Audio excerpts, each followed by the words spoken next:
ভারতীয় cricket board BCCI এর সাফ কথা, আইপিএল এর বাইরে কোনো ফ্র্যাঞ্চাইজি ক্রিকেট খেলে পয়সা কামাতে চাও তো অবসরে যাও, এর আগে কোনোভাবেই মিলবে না এনওসি। তাতেও অবশ্য ভারতীয় ক্রিকেটারদের মধ্যে খুব একটা অসন্তোষ নেই, কারণ super mega franchise league IPL এর ধারে কাছে অর্থকড়ির হিসেবে কেউ আর নেই।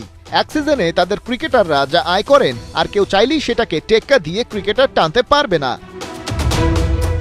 ভারতের দীনেশ কার্তিক পাল রয়্যালসের ডেরায় নাম লেখাতে পেরেছেন একটা কারণেই, আন্তর্জাতিক ক্রিকেট থেকে অবসরের ঘোষণা দিয়েছেন অফিসিয়ালি। অথচ দুনিয়া জুড়ে চলা ফ্র্যাঞ্চাইজি লিগে খেলা দলগুলোর বেশিরভাগ মালিকানাই ভারতীয়দের দখলে। এসএ টি-20-র 6টা দলই কিনে রেখেছে আইপিএল এর ফ্র্যাঞ্চাইজিগুলো। ভারতের ক্রিকেট বোর্ডের এমন একগুঁয়ে আচরণ নিয়ে কথা বলেছেন সাউথ আফ্রিকার সাবেক ক্রিকেটার ও গ্লোবাল আইকন এবি ডিভিলিয়ার্স। বলছেন, বছরের পর বছর ধরে বিসিসিআই সবচেয়ে শক্তিশালী ক্রিকেট বোর্ড হিসেবেই প্রতিষ্ঠিত।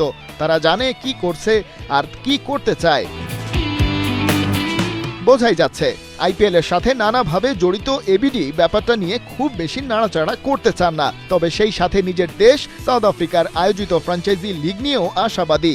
বিশেষ করে দীনেশ কার্তিকের অংশগ্রহণের পর ডিভিলিয়ার্স আশা করছেন এটা কেবল শুরু, আগামীতে হয়তো আরো বেশি ভারতীয় বন্ধুদের দেখা যাবে এসএ টি-20-তে। যদিও ব্যাপারটা রাতারাতি বদলে যাওয়ার সম্ভাবনা নেই, তবে ধীরে ধীরে হলেও সেদিকে এগোনো যাবে।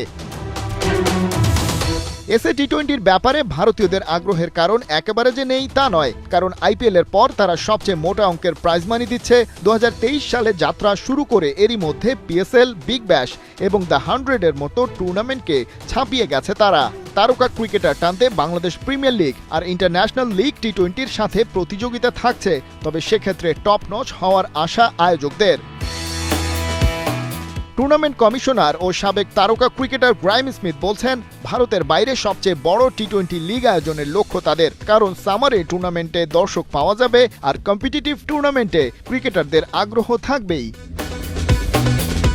মজার ব্যাপার, এই এসএ টি-20-র বহু আগেই ফ্র্যাঞ্চাইজি ক্রিকেটের বাজারে প্রবেশ করেছে বাংলাদেশ ক্রিকেট বোর্ড, কিন্তু বিপিএল এর মান সেই পর্যায়ে নিয়ে যাওয়ার পরিবর্তে হেঁটেছে কেবল পেছনের দিকে। বাজে মানের উইকেট, ফাঁকা গ্যালারি, ক্রিকেটারদের খেলার মান আর সবচেয়ে বড় ইস্যু, প্রতি আসরেই ক্রিকেটার আর কোচদের পাওনা নিয়ে 9-6। সব মিলিয়ে বিপিএল বিদেশি তারকা ক্রিকেটারদের আগ্রহ সময়ের সাথে সাথে অনেকটাই হারিয়েছে।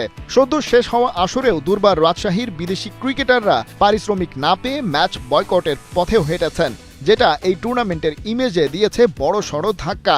নড়ে চড়ে বসেছে ক্রিকেটারদের আন্তর্জাতিক সংগঠনও। তারা রীতিমতো অফিসিয়াল বিবৃতি দিয়ে সতর্ক করেছে, এভাবে চললে আগামীতে বিপিএল পাবে না কোনো বিদেশি ক্রিকেটারই।